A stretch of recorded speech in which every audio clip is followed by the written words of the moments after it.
Баршаңызға сәлем, сіздермен бірге Айдана. Достар, біз бүгін сонда ерекше болып шығатын қатпарлы нанымызды дайындаймыз, яғни ішіне салмасын салып. Міндетті түрде жасап көріңіздер. Ең алдымен менің каналыма тіркеліп, қоңырау белгісін басып кетуді ұмытпаңыз.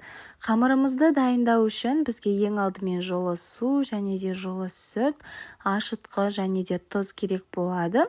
Тұзымыз бен ашытқымыз ерігенше жақсылап бір келкі қылып араластырып алатын боламыз.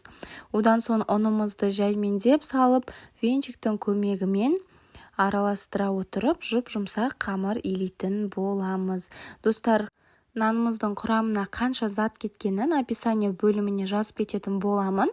Міндетті түрде ашып қараңыздар. Және де қайталап айтамын, міндетті түрде жасап көріңіздер, сонда ерекше және де дәмді болып шығады. Дайын болған қамырымызды бетін жауып, жарты сағатқа көтерілгенше қойып қоятын боламыз. Сол аралықта картобымызды суға салып, қайнатуды ұмытпаңыздар. Көтерілген қамырымызды дәл осылай бірнеше бөліктерге бөліп, тағы да 5-10 минутқа бұқтыруға қоятын боламыз. Және де қайнап тұрған, пісіп тұрған картоптарымызды алып, дәміне қарай тұз бұрышын салып, жақсылап езіп алатын боламыз. Картоп езбесіне мен паприкада қосқан болатынмын. Енді паприка өз қалауларыңыз бойынша. Және де сырларымызды да үккіштен өткізіп, алдын ала дайындап алатын боламыз. Енді бөліктерге бөлінген қамырымызды дәл осылай жұп-жұқа қылып, кукурузды крахмалмен жайып шығатын боламыз. Кукурузды крахмалмен жайсаңыздар, сіздердің қамырларыңыз сондай қытырлақ болып шығады. Онымен емес, кукурузды крахмалмен жаюға кеңес беремін. Және де ерітілген сары майды жағып, дәл видеодағыдай бүктейміз, яғни бізге стакан қажет болады. Стаканның көмегімен дәл осылай орап шығамыз. Стаканымызды майлап алуды ұмытпаңыздар. Сол кезде біздің қамырымызға жабысып қалмай оңай шешілетін болады. Дәл осылай бүктелген қамырымыздың ортасына қойып, келесі бетін беттестіру арқылы дөңгелектеп шығатын боламыз. Дәл видеодағыдай жасасаңыздар, түсінікті болады деген ойдамын.